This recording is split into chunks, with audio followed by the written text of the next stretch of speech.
Assalamualaikum warahmatullahi wabarakatuh. Terima kasih atas kesempatannya. Perkenalkan, kami dari kelompok 3 akan mempresentasikan tentang jurnal kami, yaitu tentang pengaruh struktur kepemilikan saham pada pengungkapan corporate social responsibility.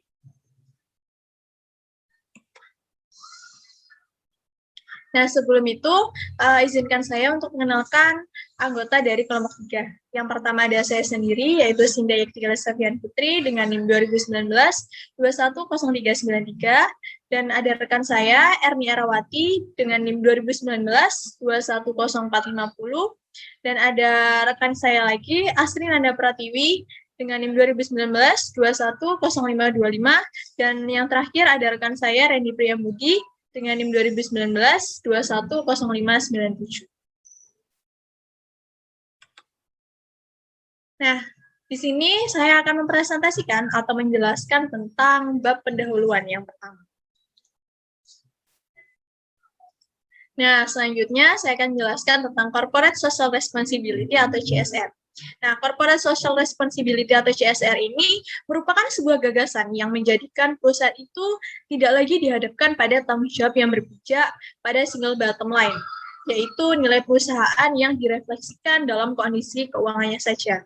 Nah, kesadaran atas pentingnya CSR ini dilandasi pemikiran bahwa perusahaan itu tidak hanya mempunyai kewajiban ekonomi dan juga legal kepada pemegang saham atau shareholder, tetapi juga ada kewajiban terhadap pihak-pihak lain yang berkepentingan, yaitu stakeholder. Selain itu, CSR ini menunjukkan bahwa tanggung jawab perusahaan itu harus berpijak pada triple bottom line, yaitu yang pertama tadi yang seharusnya single bottom line, nah tetapi dia harusnya itu berpijak pada triple bottom line, yaitu tanggung jawab suatu perusahaan itu pada aspek sosial, lingkungan, dan keuangan. Jadi ada 3 aspek. Nah, menurut The World Business Council for Sustainable Development, CSR ini sendiri merupakan sebuah komitmen dan kerjasama antara karyawan, komunitas setempat, dan masyarakat agar nantinya itu bisa memberikan kontribusi bagi pembangunan ekonomi yang berkelanjutan. Nah, tadi ada 3 aspek. Nah, yang pertama adalah sisi atau aspek ekonomi. Nah, dari aspek ekonomi ini, perusahaan ini akan mengungkapkan suatu apabila informasi tersebut dapat meningkatkan nilai suatu perusahaan. Dan yang kedua adalah dari aspek investasi, yaitu di sini nantinya investor itu cenderung menanamkan modal pada perusahaan yang memiliki kebudayaan pada masalah sosial. Perusahaan ini juga akan menggunakan informasi tanggung jawab sosial sebagai keunggulan kompetitif dari perusahaan itu sendiri atau perusahaan tersebut. Nah, selain aspek ekonomi dan investasi, ada juga aspek hukum. Nah, di sini dalam aspek hukum ini sendiri, perusahaan itu harus taat pada peraturan pemerintah, seperti suatu undang-undang, yaitu Undang-Undang tentang Penanaman Modal Nomor 25 Tahun 2007 dan Undang-Undang Perseroan Terbatas Nomor 40 Tahun 2007 yang mengharuskan perseroan untuk melaksanakan aktivitas CSR. Nah, bisa ditarik kesimpulan dengan demikian, CSR ini merupakan suatu kewajiban yang harus dilaksanakan oleh setiap perusahaan. Nah, selanjutnya, kalau tadi saya menjelaskan tentang CSR, nah di sini adalah tentang aktivitas dari CSR itu sendiri. Pelaksanaan aktivitas CSR ini tidak bisa terlepas dari penerapan Good Corporate Governance. Pedoman umum dari Good Corporate Governance Indonesia menyatakan bahwa tujuan pelaksanaan corporate governance ini sendiri adalah untuk mendorong timbulnya kesadaran dan juga tanggung jawab perusahaan pada masyarakat dan lingkungan sekitarnya. Salah satu faktor corporate governance ini yang berpengaruh atas pelaksanaan CSR adalah struktur kepemilikan. Jadi, sebagian besar penelitian itu memberikan bukti yang cukup mengenai pengaruh struktur kepemilikan terhadap pengungkapan CSR. Nah, hal ini tuh sejalan dengan prinsip transparansi, yaitu perusahaan itu dengan kepemilikan institusi dan asing yang tinggi akan memiliki tekanan yang lebih tinggi untuk mengungkapkan aktivitasnya dengan alasan untuk memasarkan sahamnya itu sendiri. Penelitian ini dilakukan itu karena adanya hasil yang tidak konsisten dari penelitian-penelitian sebelumnya dan untuk menguji kembali hubungan struktur kepemilikan dengan pengungkapan CSR itu sendiri. Selain itu, penelitian ini juga menggunakan kepemilikan manajerial, kepemilikan institusional, dan kepemilikan asing. Jadi semakin besar kepemilikan manajerial, institusional maupun pihak asing, maka semakin besar pula tekanan untuk mengungkapkan tanggung jawab sosial perusahaan atau CSR. Pengungkapan CSR merupakan salah satu media yang digunakan untuk menunjukkan kepedulian perusahaan pada masyarakat sekitarnya. Jadi penelitian ini nantinya itu diharapkan mampu memberikan informasi bahwa struktur kepemilikan itu merupakan salah satu faktor yang dapat dipertimbangkan dalam pengungkapan CSR untuk dapat meningkatkan reputasi dan juga legitimasi perusahaan di kalangan masyarakat. Sekian presentasi dari saya, selanjutnya akan dilanjutkan oleh rekan saya. Baik, terima kasih atas kesempatannya. Perkenalkan, saya Erni Rawati dengan NIM 2019-210450. Jadi di sini saya akan menjelaskan bab 2, yaitu kajian pustaka dan pengembangan hipotesis. Jadi di kajian pustaka dan pengembangan hipotesis ini terdiri dari yang pertama ada agensi teori, yang kedua ada stakeholder teori dan legitimasi teori, yang ketiga ada pengungkapan corporate social responsibility, yang keempat, ada pengaruh kepemilikan saham manajerial terhadap pengungkapan CSR. Yang kelima, ada pengaruh kepemilikan saham institusional terhadap pengungkapan CSR. Dan yang terakhir, ada pengaruh kepemilikan saham asing terhadap pengungkapan CSR. Baik, yang pertama, yaitu agensi teori. Teori keagenan memandang perusahaan sebagai nexus of contracts, yaitu organisasi yang terikat kontrak dengan beberapa pihak, seperti pemegang saham, supplier, karyawan. Karyawan ini itu termasuk manajer, dan pihak-pihak lain yang berkepentingan. Teori keagenan juga mengemukakan bahwa antara pihak prinsipal, pemilik, dan agen manajer memiliki kepentingan yang berbeda sehingga memunculkan konflik yang dinamakan konflik keagenan, atau bisa disebut juga dengan agensi konflik.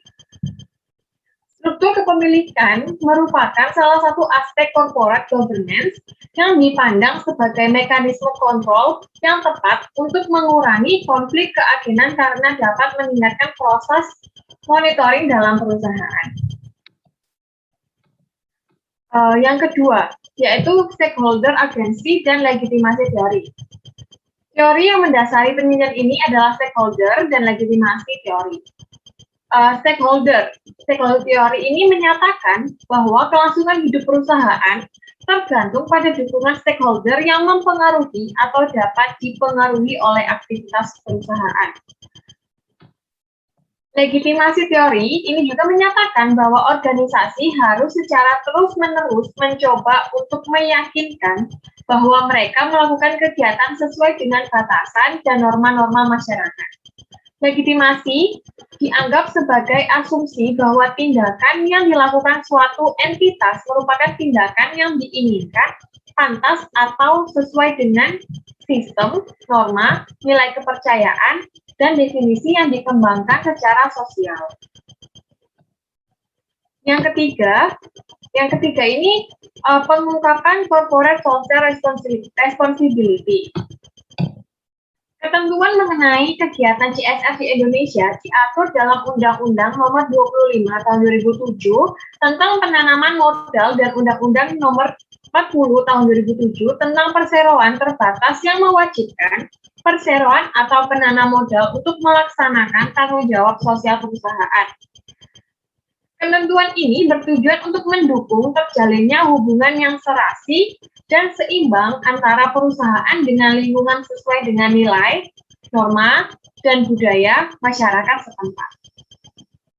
Menurut the World Business Council for Sustainable Development, CSR merupakan komitmen untuk memberikan kontribusi bagi pembangunan ekonomi berkelanjutan melalui kerjasama dengan karyawan, komunitas setempat, dan masyarakat untuk meningkatkan kualitas kehidupan. Seperti yang sudah saya jelaskan tadi tentang legitimasi teori, Jika terjadi ketidakselarasan sistem nilai perusahaan dan sistem nilai masyarakat, maka perusahaan akan kehilangan legitimasinya sehingga dapat mengancam kelangsungan hidup sebuah perusahaan. Jadi, pengungkapan informasi CSR merupakan salah satu cara perusahaan untuk membangun, mempertahankan, dan melegitimasi kontribusi perusahaan dari sisi ekonomi dan politis.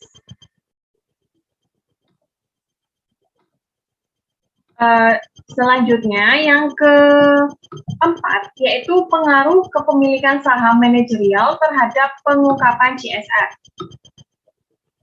Kepemilikan manajerial adalah kondisi yang menunjukkan bahwa manajer memiliki saham dalam perusahaan atau manajer tersebut sekaligus sebagai pemegang saham perusahaan.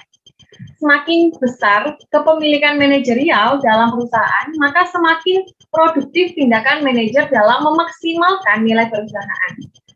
Banyak asumsi dari para peneliti dan salah satunya menyatakan bahwa semakin tinggi tingkat kepemilikan manajemen, semakin tinggi pula motivasi untuk mengungkapkan aktivitas perusahaan yang dilakukan. Dan ada pula yang berasumsi bahwa kepemilikan saham manajerial ini tidak berpengaruh terhadap pengungkapan CSR. Jadi, berdasarkan asumsi tersebut, maka hipotesis yang dapat dirumuskan adalah H1, kepemilikan saham manajerial berpengaruh terhadap pengungkapan CSR. Yang kelima, yaitu pengaruh kepemilikan saham institusional terhadap pengungkapan CSR. Pemegang saham institusional biasanya berbentuk entitas seperti perbankan, asuransi, dana pensiun, reksadana, dan institusi lain.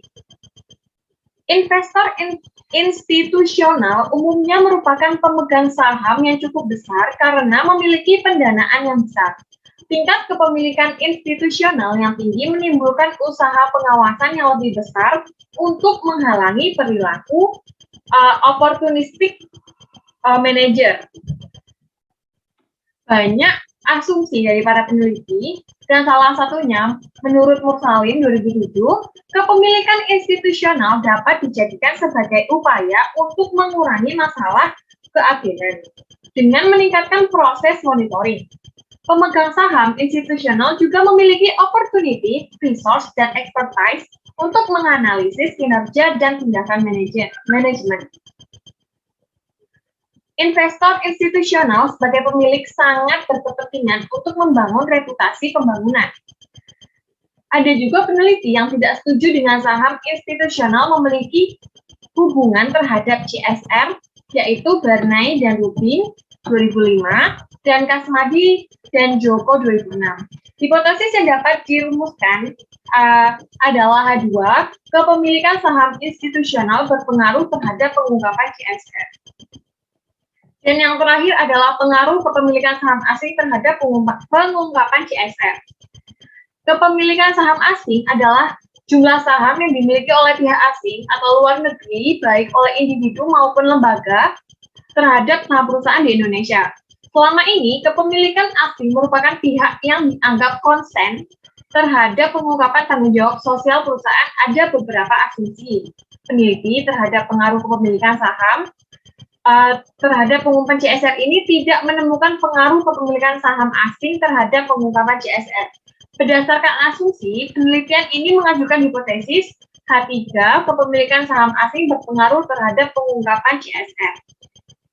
Yang selanjutnya akan dijelaskan oleh rekan saya.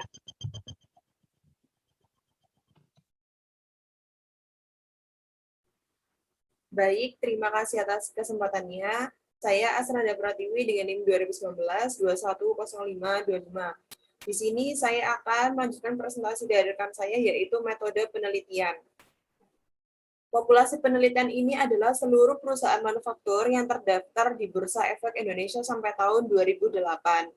Metode penentuan sampel menggunakan metode purposive sampling yang didasarkan pada kriteria, yaitu yang pertama, perusahaan mencantumkan laporan pertanggungjawaban sosial dalam annual report maupun sustainability report. Yang kedua, perusahaan memiliki data yang lengkap terkait dengan penelitian ini. Variabel independen penelitian ini adalah kepemilikan manajerial, kepemilikan institusional, dan kepemilikan asing. Kepemilikan manajerial diukur dengan presentasi kepemilikan saham dewan direksi dan komisaris dalam perusahaan. Kepemilikan institusional itu diukur dengan presentasi kepemilikan saham oleh perbankan, asuransi, dana pensiun, reksadana, dan institusi lainnya dalam perusahaan. Variabel dependen penelitian ini adalah pengungkapan CSR yang diukur menggunakan Corporate Social Responsibility Index. Setiap item CSR ini yang diungkap akan diberi nilai 1 dan apabila tidak diungkap akan diberi nilai 0. Setiap item-item tersebut akan dijumlahkan untuk memperoleh keseluruhan perusahaan. Selanjutnya, teknik analisis data yang digunakan dalam metode ini adalah regresi linear berganda. Sebelum dilakukan analisis regresi terlebih dahulu, dilakukan uji asumsi. Klasik menggunakan uji normalitas, multikolinearitas, dan heteroskedasitas.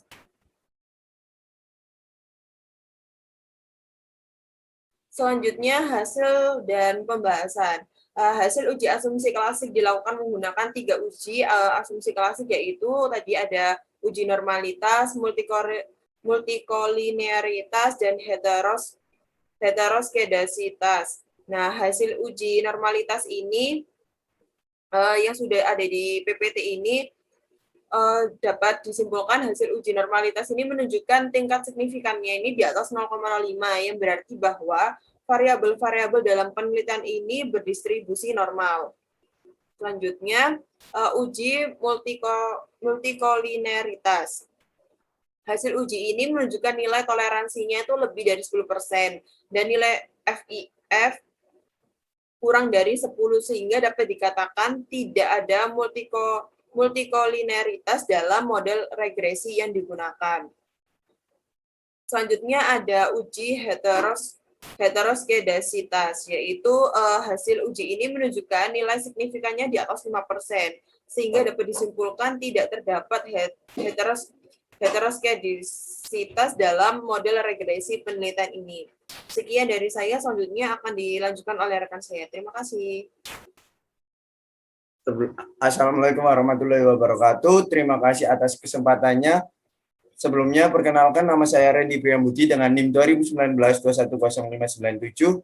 Pada kesempatan kali ini, saya akan menjelaskan tentang uji regresi, di mana uji regresi ini terdapat langkah-langkah dan tahapan yang awalnya harus mencari di mana model regresinya. Nah, dapat dilihat model regresinya adalah Y sama dengan 0,331 ditambah 0,028 km dikurangi 0,001 KI ditambah 0,004 KA plus E. Nah, di mana nilai konstantanya sebesar 0,331, di mana lalu kepemilikan manajerial dapat dilihat di tabel unstandardized coefficient sebesar 0,028, lalu kepemilikan institusional sebesar 0,001. Lalu yang terakhir ada kepemilikan asing, yang di mana kepemilikan asing dapat dilihat pada tabel betanya sebesar 0,04. Nah, lalu yang E itu adalah yaitu tingkat kesalahan penduga dalam penelitian. Nah, selanjutnya saya akan menjelaskan uji multiple regresi, di mana pada uji multiple regresi ini dapat dilihat bahwa nilai F hitung lebih besar F tabel, dan nilai signifikannya signifikannya kurang dari 0,05. Hal ini dapat dijelaskan bahwa variabel-variabel dalam penelitian ini sangat berpengaruh terhadap pengukuran CSR. Lalu di dalam modal summary, di mana nilai R sebesar 0,504 menunjukkan bahwa tingkat korelasi antara variabel independen dengan variabel dependen sebesar 50,4%. Nah, yang artinya variabel struktur kepemilikan mempunyai hubungan yang kuat dengan variabel pengungkapan CSR. Karena dapat dilihat dari nilai koefisien korelasi tadi tersebut. Selanjutnya, saya akan menjelaskan tentang UJT, yang dimana UJT ini bertujuan untuk menguji beberapa variabel secara masing-masing variabel itu berpengaruh atau tidaknya terhadap pengungkapan CSR. Nah, di mana di sini ada beberapa variabel yang dimana kepemilikan manajerial, yang kedua ada kepemilikan institusional, lalu yang terakhir ada kepemilikan asing. Nah, dapat dilihat dari tabel yang dimana nilai kepemilikan manajerial, nilai T-nya lebih kecil daripada T hitungnya, lalu tingkat signifikan pada kepemilikan manajerial ini lebih besar daripada 0,05. Hal ini dapat disimpulkan bahwa H0 diterima atau kepemilikan manajerial tidak berpengaruh terhadap pengungkapan CSR. Lalu yang kedua, KI. KI ini adalah kepemilikan institusional yang dimana pada tabel dapat dilihat min 599 yang dimana lebih kecil dari T hitungnya, lalu koefisien signifikannya lebih besar daripada 0,05 sebesar 0,552. Hal ini dapat disimpulkan bahwa kepemilikan institusional tidak berpengaruh terhadap pengungkapan CSR. Lalu yang ketiga atau yang terakhir, kepemilikan asing. Kepemilikan asing dapat dilihat dalam tabel yang dimana nilai T hitungnya lebih besar daripada T tabel sebesar 3,816 dengan tingkat signifikan 0,000, hal lebih kecil daripada 0,005. Hal ini dapat disimpulkan bahwa pada hipotesis yang ketiga ini atau kepemilikan asing ini berpengaruh kepada pengungkapan CSR. Lalu, saya akan lebih dalam menjelaskan tentang kepemilikan manajerial tidak berpengaruh pada pengungkapan CSR. Nah, kenapa kok kepemilikan manajerial tidak berpengaruh pada pengungkapan CSR? Hasil ini bahwa telah didukung oleh beberapa penelitiannya seperti Said et al. Pada tahun 2009 yang membuktikan bahwa kepemilikan saham oleh manajemen tidak mempengaruhi pengungkapan CSR. Hal ini dapat dimungkinkan bahwa secara statistik rata-rata jumlah kepemilikan saham manajerial pada perusahaan Indonesia itu sangat relatif kecil, sehingga belum terdapat keselarasan kepentingan antara pemilik dan manajer. Lalu, adanya kepemilikan manajerial yang relatif kecil menyebabkan manajer belum dapat memaksimalkan nilai perusahaan melalui pengungkapan CSR atau struktur kepemilikan. Lalu di hipotesis kedua, kepemilikan institusional tidak berpengaruh terhadap pengungkapan CSR. Hal itu didukung juga dari penelitian Barney dan Rubin yang mencerminkan bahwa kepemilikan institusi di Indonesia belum mempertimbangkan tanggung jawab sosial sebagai salah satu kriteria dalam melakukan investasi, sehingga para investor institusi ini cenderung tidak menekankan perusahaan untuk mengungkapkan CSR secara detail dalam laporan tahunan perusahaan. Lalu, dalam penelitian ini, adapun yang menemukan bahwa hubungan negatif antara kepemilikan saham institusional dengan pengungkapan CSR. Artinya, semakin tinggi tingkat kepemilikan saham oleh institusi, maka akan mengurangi tingkat pengungkapan CSR. yang dilakukan perusahaan. Hal ini mungkin disebabkan karena selama ini investor institusional hanya bertujuan untuk memaksimalkan keuntungan pribadinya saja tanpa memperdulikan tanggung jawab perusahaan pada stakeholder lainnya. Nah, yang terakhir, hipotesis yang ketiga, kepemilikan asing berpengaruh terhadap pengungkapan CSR. Hal ini menunjukkan bahwa kepemilikan asing berpengaruh terhadap pengungkapan CSR dapat dibuktikan dengan beberapa penelitian yang dilakukan oleh beberapa orang, yaitu Tanimoto dan Suzuki maupun Mahmud dan Khairul pada tahun 2005 dan tahun 2006.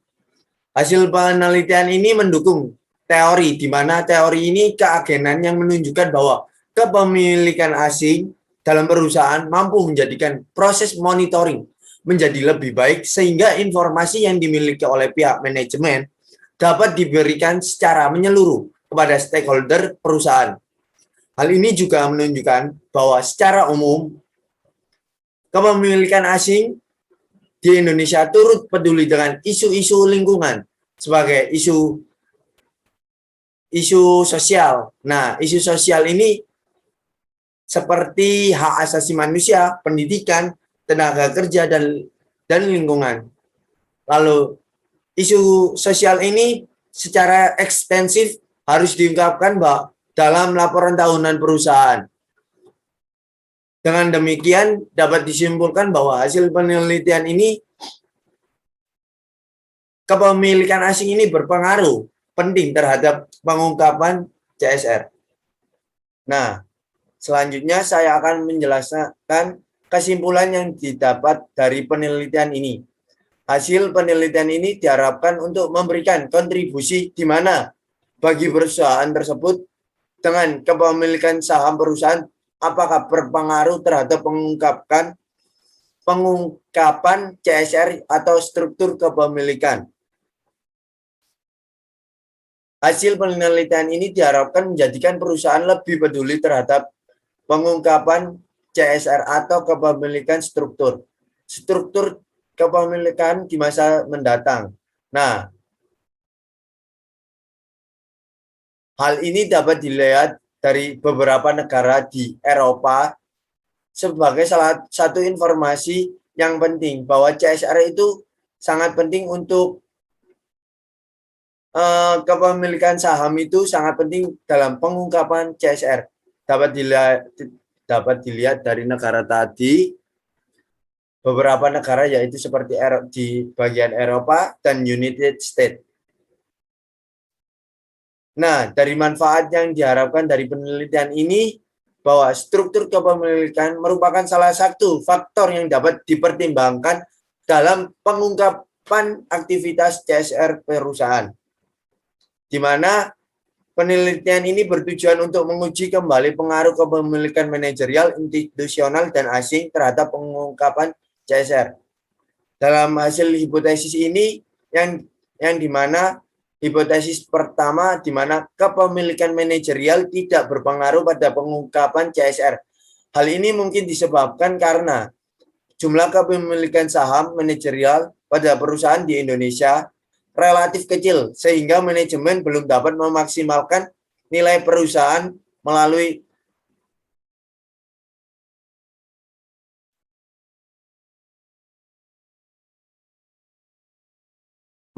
pengungkapan CSR. Lalu di hipotesis kedua di mana menunjukkan bahwa kepemilikan institusional bahwa belum berpengaruh terhadap pengungkapan CSR. Hal ini dapat mencerminkan di mana investor institusional belum mempertimbangkan bahwa tanggung jawab sosial sebagai salah satu kriteria melakukan investasi. Lalu dalam uji hipotesis yang ketiga menunjukkan bahwa kepemilikan asing berpengaruh pada pengungkapan CSR atau kepemilikan struktur kepemilikan. Nah, dalam hal ini menunjukkan tingginya kepedulian dan tanggung jawab investor asing pada masalah sosial dan lingkungan di Indonesia Hal itu dapat berpengaruh terhadap struktur kepemilikan. Sekian presentasi dari kelompok saya. Apabila ada salah-salah kata, mohon dimaafkan. Terima kasih. Wassalamualaikum warahmatullahi wabarakatuh.